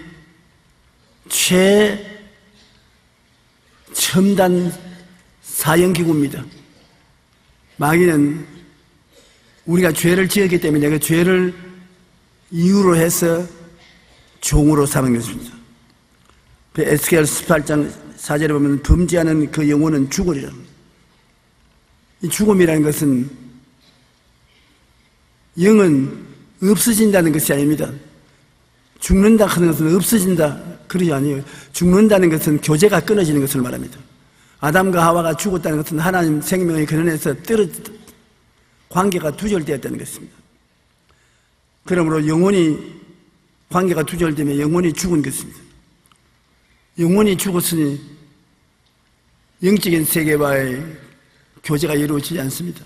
그렇기 때문에 니고데모에게 예수님께서 말씀하기를 사람이 거듭나지 아니하면 하늘나라를 볼 수 없다. 물로 육으로 난 것은 육이요 성령으로 난 것은 영이니 거듭나야 되겠다는 것을 이상하게 생각하지 마라.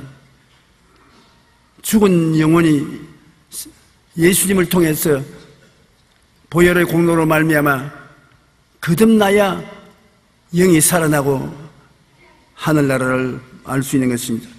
사람은 영혼이 죽으니까 자연적으로 따라서 육체도 죽게 되었습니다. 너는 흙이니 흙으로 돌아가라. 인간이 이 세상에 들을 수 있는 가장 비극적인 선포가 흑인이 흑으로 돌아가는 것입니다. 그러므로 흑을 파고 흑을 먹고 살다가 흑 속에 죽어 장수되고 마는 것입니다. 그리고 이 지구는 사람에게 준 것입니다. 이 지구와 그 안에 있는 모든 것을 다스리라고 했는데 아담과 하와가 지구를 돌보는 주인으로 있지 않고 하나님 반역하는 반역의 처소로 지구를 만들었기 때문에 지구에 있는 모든 동식물은 다 저주를 받고 죽게 된 것입니다. 3차원의 세계 모든 생물은 다 죽게 되었습니다. 만물이 사람 때문에 하나님과 원수가 됐었습니다. 로마서 8장 21절로 22절에 그 바라는 것은 피조물도 쓰러짐의 종로로 한 데서 해방되어 하나님의 자녀들의 영광의 자유에 이르는 것이야. 피조물이 다 이제까지 함께 단식하며 함께 고통을 겪고 있는 것은 우리가 아느니라. 피조물 산천초목이 모두 다 아담과 하와의 종인데 아담과 하와를 따라서 사망의 종이 되고 마는 것입니다. 그러므로 이 세상에는 사망이 꽉 들어섰습니다. 미국의 한 공동묘지에 어느 가을 신문에 이상한 광고가 났습니다.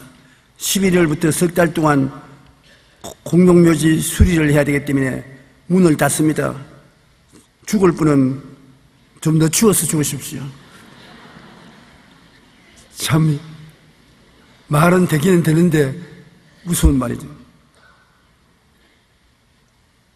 그 공고를 본 그 독립 목사님은 다음 주일 설교 제목을 크게 써서 붙이기를 죽음에는 휴일이 없습니다. 석 달 후에 오라는데 죽으면 휴일이 없으니까 휴일에도 장례를 지내야지요. 죽음에는 휴일이 없습니다. 언젠가 될지는 모르지만 죄를 지은 인간은 그 누구도 죽음을 피할 수가 없습니다. 저는 가만히 혼자 있을 때 생각을 하면 이상한 생각이 생깁니다. 제가 모시고 지금까지 하나님을 섬기고 온 우리 교회 노인들이 한 분, 두 분 세상을 떠갑니다. 그럼 우리도 여기서 매주일마다 만나고 서로 반가워하던 상호간인데 얼마 있으면 너도 가고 나도 가야지. 떠나가야 되는 것입니다. 제일 사랑하는 사람들을 이 세상에 두고 헤어진다는 건 괴로운 일입니다. 여러분은 그냥 주님 오실 때까지 사십시오.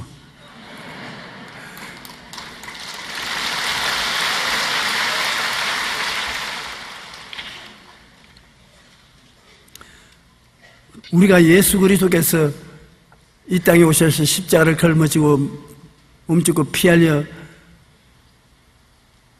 우리를 구원하신 것 중에 가장 고마워야 될 것은 원수가 된 하나님과 우리 사이에 화목제가 되어 주시는 것입니다. 우리가 하나님을 배신했기 때문에 엄청나게 상처를 입고 분노하고 계신데 그 아들 예수님이 우리를 대신해서 십자가에 못 박여 몸짓고 피 흘림으로 하나님의 분노가 사라지고 하나님과 우리 사이에 막힌 담이 무너지고 휘장이 찢어지고 이제 예수 이름으로 우리는 마음대로 어느 시간에 아버지에게 나갈 수가 있게 된 것이 감사한 일인 것입니다. 십자가의 보혈로 죄 사함을 받고 하나님과 화해를 받았다는 것이 우리 기독교 신앙의 아름다운 다이아몬드인 것입니다. 로마서 5장 8절로 10절에 우리가 아직 죄인 되었을 때 그리스도께서 우리를 위하여 죽으심으로 하나님께서 우리에 대한 자기의 사랑을 확정하시느니라. 그러면 이제 우리가 그의 피로 말미암아 의롭다 하심을 받았으니 더욱 그로 말미암아 진노하심에서 구원을 받을 것이니 곧 우리가 원수 되었을 때 그의 아들이 죽으심으로 말미암아 하나님과 화목하게 되었은즉 화목하게 된 자로서 더욱 그의 살아나심으로 말미암아 구원을 받을 것이라. 그러므로 예수님을 통해서 하나님과 화목되고 하나님의 사랑을 누리게 되고 하나님의 오리지널 계획대로 우리는 죽음의 저 건너편 영원한 세계에 들어가게 된 것입니다. 죄의 값은 사망이요 하나님의 은사는 그리스도 예수 우리 주 안에 있는 영생이라고 말한 것입니다. 우리가 죄를 짓고 죽음이 다가왔음에도 불구하고 하나님이 예수 그리스도를 통해서 사망을 멸하고 영생을 선물로 주시게 된 것입니다. 요한복음 3장 16절에 하나님이 세상을 이처럼 사랑하사 독생자를 주었으니 이는 그를 믿는 자마다 멸망하지 않고 영생을 얻게 하려 하심이라. 동서양을 불문하고 누구든지 저를 믿기만 하면 구원을 얻는 것입니다. 요한복음 17장 3절에서 영생은 곧 유일하신 참 하나님과 그가 보내신 자 예수 그리스도를 아는 것입니다. 예수가 하나님의 아들인 것을 알고 그리스도를 통해서 하나님을 믿으면 구원을 얻는 것입니다. 사람이 마음으로 믿어 의에 이르고 입으로 시인하여 구원을 이룬다고 마음에 믿고 입으로 공개 시인하면 구원을 얻습니다. 주는 그리스도시요 살아계신 하나님의 아들이니이다. 바요나 시므나 내가 복이 있도다. 이를 내게 알게 한 것은 내 혈육이 아니라 하늘에 계신 아버지께서니라. 사람이 마음으로 믿어 의에 이르고 입으로 예수님이 나의 구주라고 시인하면 구원에 이른 것입니다. 예수님을 구주로 시인하시면 아멘 하십시오. 입술로 고백하면 아멘 하십시오. 그러면 여러분의 이름이 생명책에 기록되어 있고 여러분은 하나님의 자녀가 된 것입니다. 그런데 예수 그리스도께서는 사역 3년 반 동안에 굉장한 갈등 속에 계셨습니다.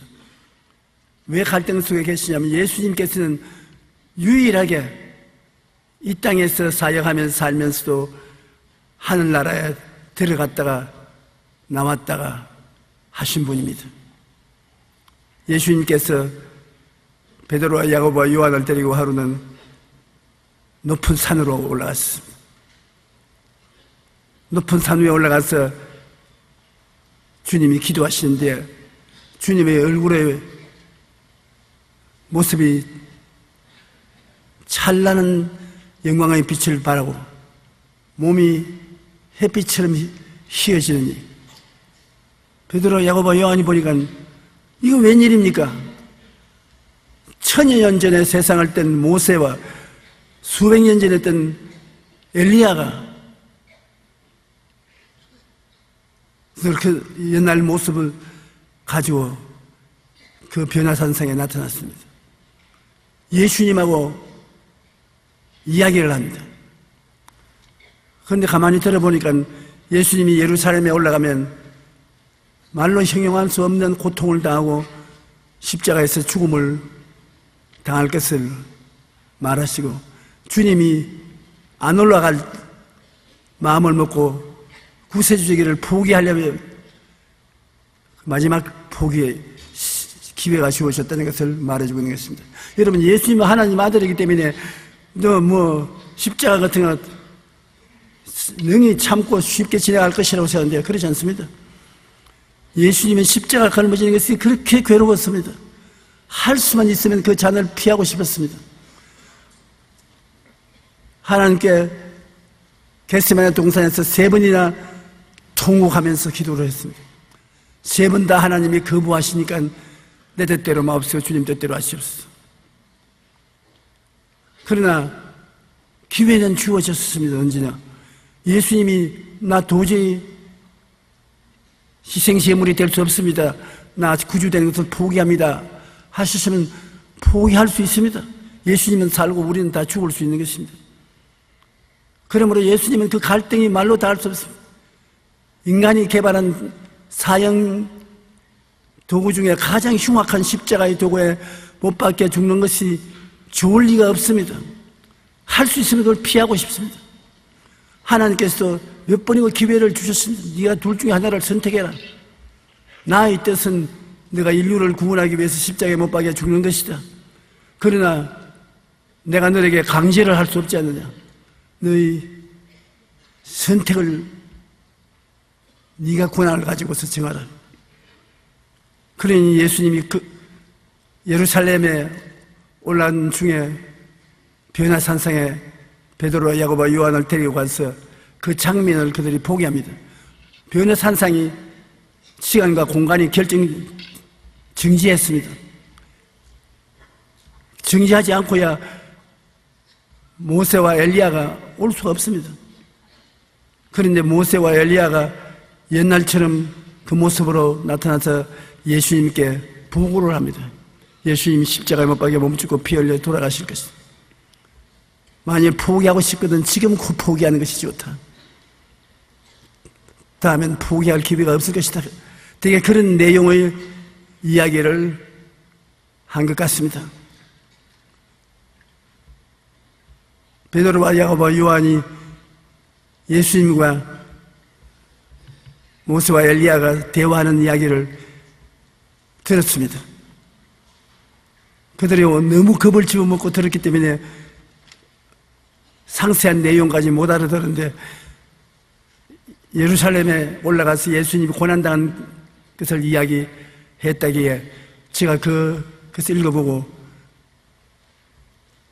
예수님께서 죽을 것이냐 죽지 않을 것이냐 십자가를 짊어질 것이냐 안 질 것이냐 마지막 기회를 하나님 아버지께로부터 받았다는 것을 깨달을 수 있었습니다. 예수님께서는 한시라도 그냥 그 자리에서 하늘나라로 올라갈 수 있습니다. 베드로와 야고보와 요한을 그 자리에 두고 모세와 엘리야와 같이 천국으로 돌아갈 수가 있는 것입니다. 그러나 산 위에서는 하나님의 임재가 계시고 하늘나라가 임하여 있지만은 구원받은 성도들이 산 아래 죄와 병과 마귀와 죽음과 고통 속에 몸부림치고 있다는 것도 예수님 잘 알고 있었습니다. 누가복음 9장 28절로 31절에 이 말씀을 하신 후 8일쯤 되어 예수께서 베드로와 요한과 야고보를 데리고 기도하러 산에 올라가서 기도하실 때 용모가 변화되고 그 옷이 휘어 광채가 나더라. 무더기 두 사람이 예수와 함께 말하니 이는 모세와 엘리야라. 영광 중에 나타나서 장차 예수께서 예루살렘에서 별세하실 것을 말하세요. 예수님은 예루살렘에 올라가서 고통을 받고 별세하실 것을 환히 알고 있었습니다. 그것을 받아들일 권세도 있고 포기할 권세도 있습니다. 그때 예수님은 하나님 앞에서 그 고통을 받아들여서 그 결과 인류를 구원할 것을 결정 내린 것입니다. 예수님은 변화산상에서 십자가에서 죽을 것을 결정 내렸습니다. 결정 안 내렸으면 그 변화산상에서 모세와 엘리야와 같이 가버렸습니다. 베드로와 야고보 요한 산 위에 따라갔다 주님이 온데간데 없네 가버렸습니다. 주님은 과거, 현재, 미래라는 시간을 장애를 받지 않습니다. 영원을 가지고 사시는 분이 한정된 시간이 어찌하지 못합니다. 주님은 세상에 한 발짝을 주면서도 영원한 세계에 다른 발을 기대 놓을 수 있는 분, 유일한 분이 계십니다.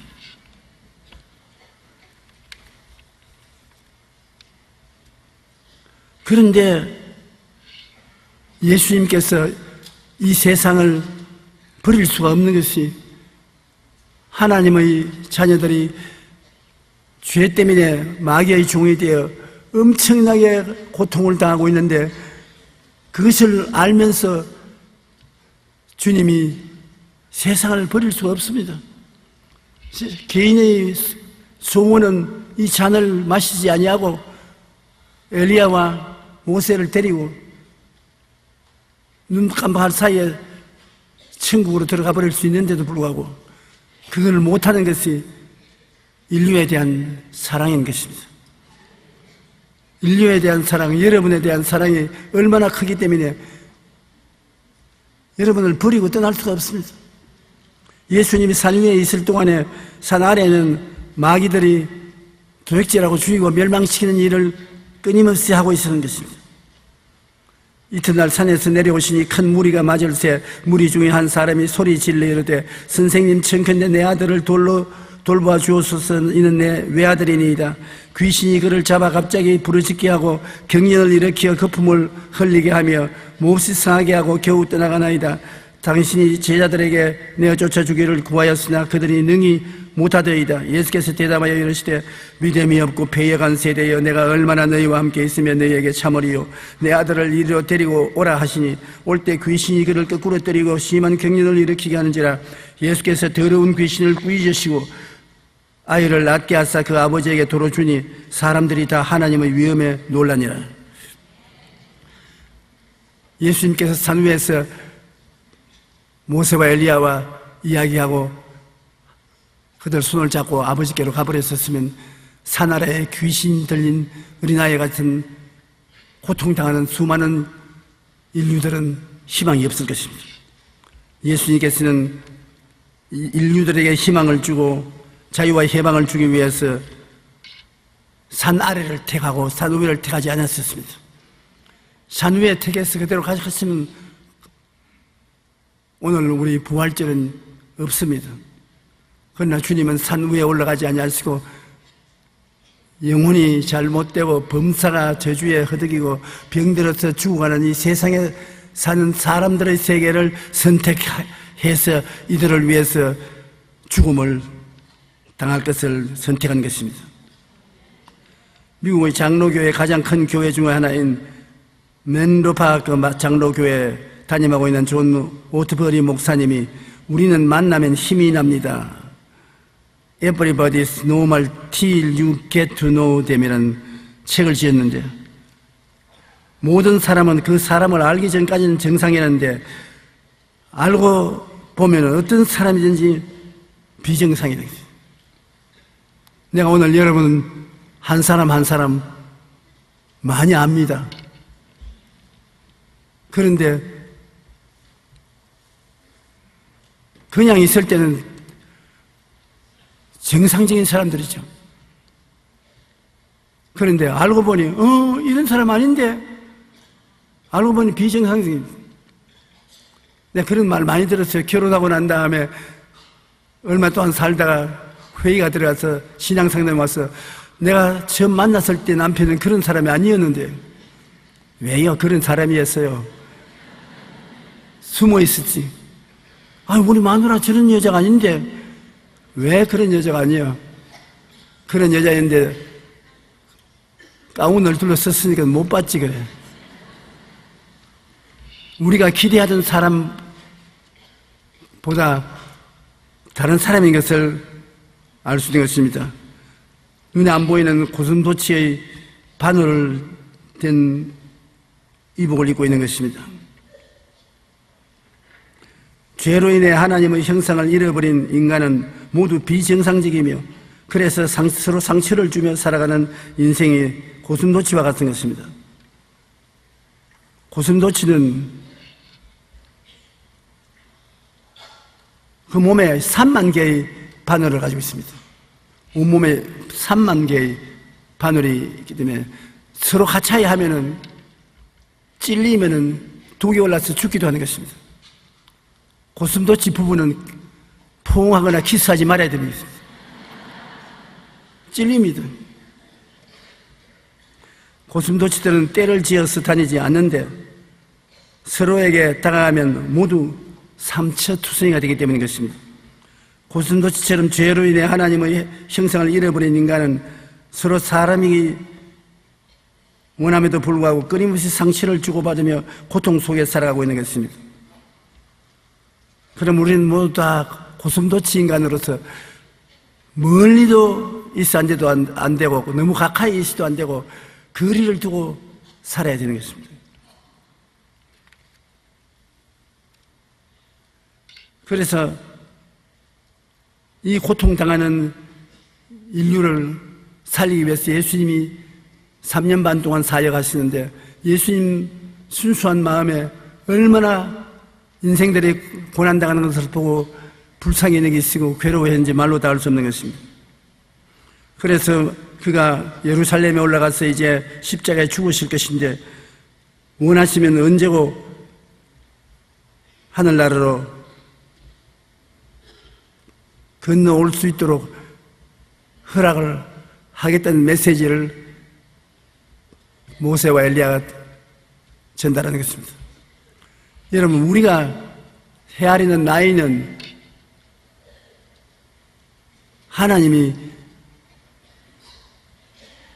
맞는 대로 헤아리지 않습니다. 우리는 영원히 사는 존재로 지원받았기 때문에 여러분, 나이를 먹는 것은 시간으로 그저 때를 지내기 위해서 하는 것이지 영원히 살 수 있는 사람이 지금 죽음에 서야 있는 것입니다. 여러분은 죽을 수 없는 사람들인 것입니다. 예수를 구주로 모시고 난 다음에 여러분 영혼은 거듭나서 영원한 생명이 유한한 육체 속에 거하고 있는 것입니다. 만일 육의 장막집이 무너지면 손으로 짓지 않은 영원한 집이 있는 것입니다. 그러므로 우리는 죽음이라는 것이 치명적인 타격을 갖다 주지 못합니다. 이제는 예수 그리스도로 말미암아 영생이 주어졌기 때문에 성령으로 말미암아 영생을 갖고 있기 때문에 언제 떠나도 사망아 이기는 것이 어디 있냐? 사망아 너희 괴롭히는 것이 어디 있냐? 우리는 사망을 제껴놓고 영원 생명을 얻게 되는 것입니다. 주께서 원하시면 언제고 하늘나라로 건너가 버릴 수 있으시나 그러나 죄인을 이처럼 사랑하사 끝까지 산 아래 고역하는 그들과 같이 생활하면서 한 사람이라도 더 고쳐주기를 원하신 것입니다. 하나님의 사랑이 우리에게 이렇게 나타난 바 되었으니 하나님이 자기의 독생자를 세상에 보내시면 그로 말미암아 우리를 살리려 하심이라. 사랑은 여기 있으니 우리가 하나님을 사랑하는 것이 아니요 하나님이 우리를 사랑하사 우리 죄를 속하기 위하여 화목제물로 그 아들을 보내셨습니다. 하나님은 여러분을 너무나 사랑하셨습니다. 여러분을 영혼이 잘되고 범사에 잘되며 강건하게 만들기를 원하십니다. 행복을 주어서 이 고난 많은 세상에서 살다가 영원한 천국에 들어오기를 원하시는 것입니다. 이사야 53장은 예수님의 고난을 예언한 것인데 4절로 6절에 보면 우리라는 말이 무려 9번이나 있습니다. 그 짧은 구절에 우리 때문에 예수님이 고난당했다는 것을 강조하기 위해서 9번이나 강조해서 말했던 것입니다. 그는 실로 우리의 질고를 지고 우리의 슬픔을 당하였거늘 우리는 생각하기를 그는 징벌을 받아 하나님께 맞으며 고난을 당한다 하였노라. 우리가 예수 그리스도의 고난을 오해하고 있다는 것입니다. 그는 우리의 질고를 지고 우리의 슬픔을 당했다고 성경은 9번 말을 하고 있는데 그가 찔리면 우리의 허물 때문이요 그가 상하면 우리 죄악 때문이라. 그가 징계를 받음으로 우리가 평화를 누리고 그가 채찍에 맞음으로 우리가 나음을 입었도다. 우리는 다 양 같아서 그릇 행하여 각기 제 길로 갔거늘 야훼께서는 우리 무리의 죄악을 그에게 담당시키셨다. 예수님이 우리의 고통을 모두 다 덧입었어요. 예수님은 십자가에 못 박힐 때 하나님이 예수님 보실 때 예수님 얼굴은 안 보였습니다. 여러분, 우리의 얼굴이 예수님 얼굴이었습니다. 하나님이 준응한 심판을 어나운스 하실 때도 예수님은 심판받을 죄를 지은 적이 없습니다. 여러분과 나의 잘못이 선고되고 주님이 십자가를 걸머지신 것입니다. 우리를 위한 주님의 고난을 우리가 생각하고 예수님의 고난이 우리에게 치료를 가져와야만 되는 것입니다. 십자가에서 죽으신 것은 바로 우리를 위한 것입니다. 여러분 자신을 위한 것입니다. 우리는 그냥 이 세상에 던져놓은 존재가 아닙니다. 하나님 아버지가 예수님을 보내신 2000년 전부터 뜨거운 하나님의 사랑이 우리에게 주어져 있는 것입니다. 우리는 버림받은 자도 아니고 혼자 고난당할 자도 아닌 것입니다. 주 예수께서 여러분과 인생을 함께 살기 위해서 성령으로 여러분 속에 와 계십니다. 그 예수님은 법적으로 여러분을 구원하신 분이시겠습니다. 우리가 진리를 알지니 진리가 너희를 자유케 하리라고 이 하나님의 말씀을 알았으면 엄청나게 믿음으로 서서 마귀를 저항해야 되는 것입니다. 마귀를 저항하면 여러분은 피합니다. 나사렛 예수 이름으로 마귀를 엄청나게 저항하고 여러분에게 주신 하나님의 특권을 주장하면 여러분은 새로운 삶을 살 수 있는 것입니다. 많은 예수 믿는 사람들이 예수께서 이렇게 우리를 대신해서 고난당하신 것을 받아들이고 억지로 그것을 누리기로 작정하고서 낙심하지 아니하면 여러분이 그것을 누릴 수 있는데 너무나 많은 신자들이 진리를 알고도 그 속에 살지 않습니다. 진리를 포기하고 사는 것입니다. 고통 중에 사는 것입니다. 여러분 영혼이 잘되고 범사에 잘되고 강건한 것 하나님이 얼마나 소문해서 예수 그리스도의 십자가 고난을 통해서 이것을 값을 지불해 놨었겠습니까? 여러분 구원받은 것은 이미 값을 지불하는 것입니다. 합법적인 것입니다. 여러분이 죄사함 받는 것도 합법적이고 병 고침 받는 것도 합법적이고 제주에서 해방하는 것도 합법적입니다. 하늘나라 법정에서 고소를 해도 여러분이 이깁니다. 예수님이 우리의 대속 제물뿐 아니라 우리의 변호사이기 때문에 이깁니다.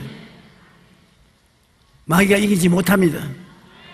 그러므로 진리를 알지니 진리가 너희를 자유케 하고 그리스도께서 우리를 자유케 하려고 자유를 주었으니 그러므로 믿음의 굳세게 서서 다시는 종의 멍에를 매지 말라고.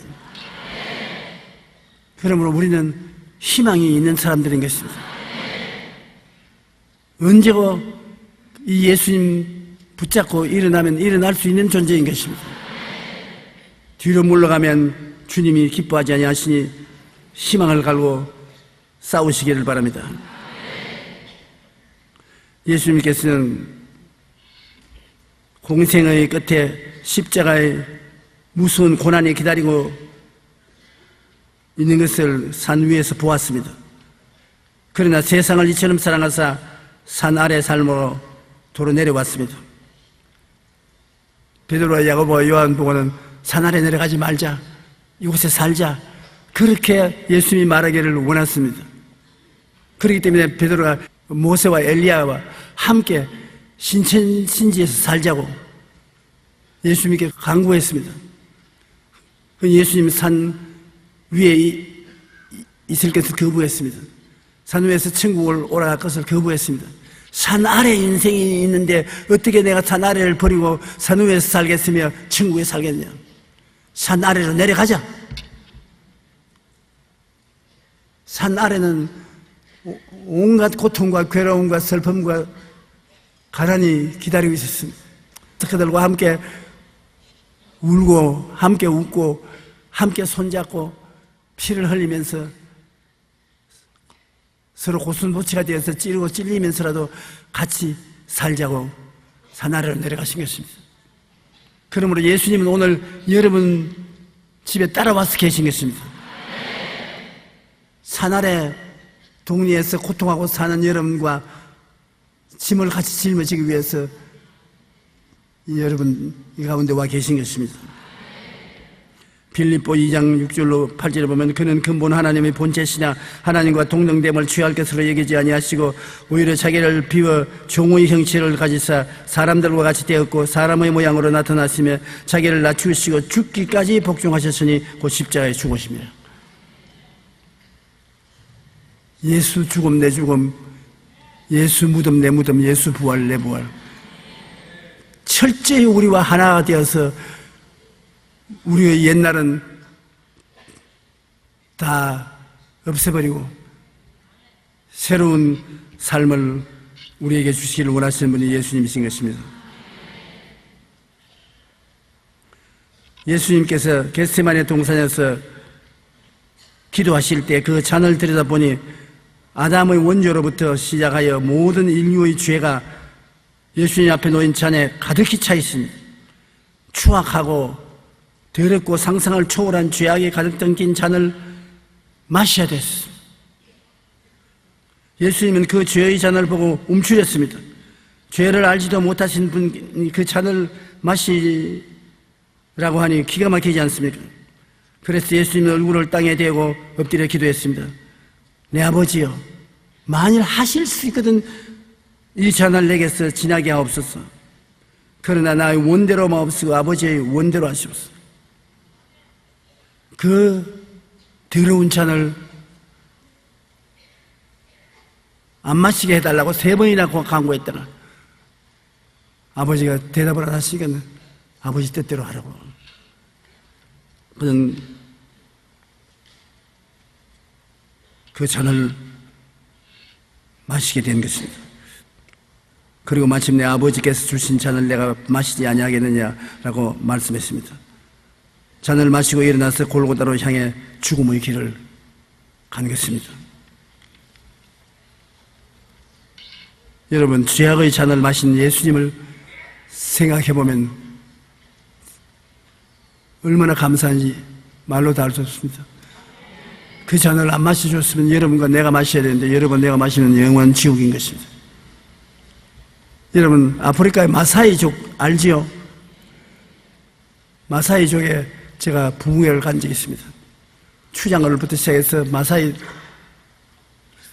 족속들이 반 나가 반 뼈가먹고 춤을 추고 대단한 집회였습니다. 그러고 난 다음에 마사이 동리에 집사님 댁에 차 한 잔 대접하겠다고 오라더라고요. 그 따라하는데 참 고통스럽습니다. 왜냐하면 마사이족은 집을 소똥으로 가짓습니다. 집 안에 들어가면 소똥이 질벅질벅합니다. 그게 좋다고 앉아야 되는 것입니다. 안 앉으면 그날 부흥회 한 것 다 효과 없습니다. 그리고 우리 장로님도 따라가서 참 울루살을 찌푸리고 있는데 아유 집에 왔는데 잡술 것도 없어서 어떻게 하죠? 우리 전부 괜찮아요 아무것도 괜찮다고. 아니 맨입으로 마사이족 집엔 맨입으로 손님을 보낸 적이 없다고 커피를 따드리겠다. 그래서 화로에다가 냄비를 넣더니만 커피 가루를 잔뜩 부어가지고서 손가락을 들었는데 손에 소똥이 덜렁덜렁 그가 젖는다 그래요. 커피 플러스 소똥입니다. 그래 큰일 났습니다. 일어설 수도 없고. 그런데 거기 선교사가 날 보고 허리를 찌르면서 목사님 잡숴야지. 이거 안 잡수면 나 오늘 보따리 살고 쫓겨나야 됩니다. 그래서 예수님의 십자가 달리기 전에 주님이 마신 잔을 생각하고 먹어야지. 그리고 내가 장로님들 보고 이게 날 따라온 대가입니다. 잔소리하지 말고 먹으라고. 그래 끓여 수기에 내가 받아서 그냥 진짜 소똥 향기가 짙더라고요. 커피인지 소똥잔인지 모르겠는데 그 기도하고 눈 감고 벌컥벌컥 마셔버렸어요. 우리 장로님들 보니까 발 앞에 모두 다 부어놨어요. 근데 뭐라 말합니까? 우리 장로님들은 비행기 멀미를 많이 하기 때문에 약을 먹고 와서 다른 것을 먹으면 약이 효과가 없어서 여기 다 부어내버렸습니다. 나는 비행기 멀미 안 하기 때문에 까딱 없습니다. 그래서 난 다 맛있습니다. 그래서 내가 나오면서 장로님들에게 비행기 멀미 2번 했다가 난 소똥 장사다. 잔을 마실 때 그 잔에 무엇이 들은가가 굉장한 관심사가 되는데 예수님은 그 잔 안에 있는 내용이 전부 여러분의 죄악인 것입니다. 여러분은 스스로도 보기에 민망스러운 잔을 예수님께서